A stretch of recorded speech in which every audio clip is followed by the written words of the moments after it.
Okay, Steve. So as we said, setup for me on this left-hand side though, we're a bit too far over the ball. The shoulder line there, which is a bit too far away from the toes there.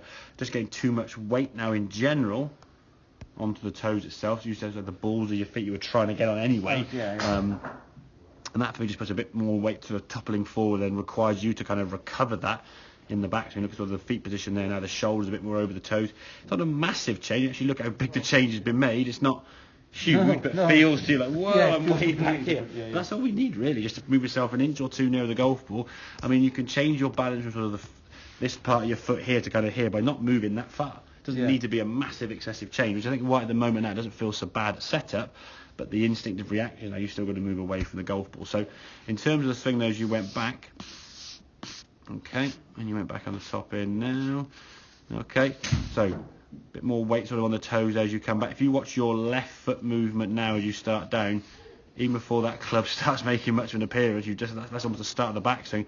That left foot is making quite a dramatic move there from the top to the first. With that left foot, the weight's on that left toe a lot, and you're just pivoting on that left foot. There's no movement now to that left side as we sort of showed you moving this way to the left, only because the weight's so much on the tiptoes you can't make that move. If you were to make that move, you'd probably fall over.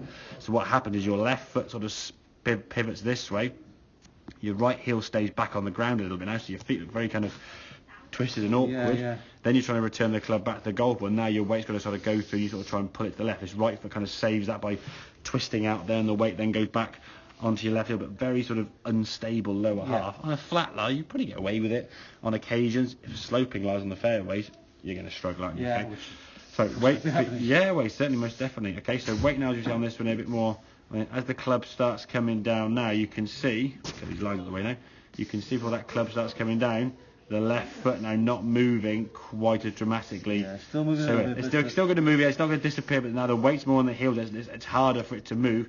So you've got to work and practice that movement now. So when you get to the top, okay, you want to see you'll feel a little shift and a bump of weight towards the target there, okay? As you start coming down to here, you're doing this, so that left heel now is going to stay on the ground. So your left heel's not moving quite so much, so the right heel is now starting to move a little bit more. Okay, moving to the golf ball. Again, good strike, and then twisting through. This isn't going to change that much anyway, because it's just an instinctive to the golf ball. But once you started feeling, or certainly seeing, your weight go a long way this way after the shot, because you were trying to recover a miss, shall we say, or a balance issue, once you realize that you don't need to do that anymore now, that movement to the left coming back on you is more of an instinctive reaction made by the weight going too far this way. If your weight at setup and in the backswing was, say, if we thought they were a straight line is kind of your balance point here, so there's kind of your balance. On the setup you're kind of here, in the backswing you kind of go here. On the downswing you've got to move kind of this way to kind of balance out the two. Now you're not moving so far this way on the way back, but you're still going to move this way on the way down, because that's just instinct. And by moving to the left, now your weight tipples over too far from that red line. Hence why I think a couple of shots you did hit, you just sort of fell back a little bit away from the ball. Okay. From your point of view, what we really want to try and see is the weight kind of staying through the feet there, so you're staying more kind of stable throughout the swing, rather than sort of tippling and topping forward and backwards. But that move there now looks a lot better for me in terms of where you're kind of starting from, okay? Much more over the toes there with your shoulders. And even your back looks a little bit straighter, to be fair, because you're not sort of reaching far forward potentially, okay? And that's going to be the same throughout the bag, through driver, irons, all the above, okay? Obviously with the driver now, there's your posture with your 7 or 8 iron. Your driver posture now is going to be up here. So the club now is going to be more out there. Same kind of hang down with the shoulders.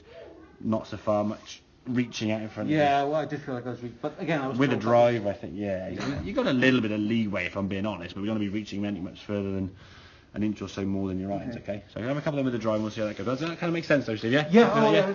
Good.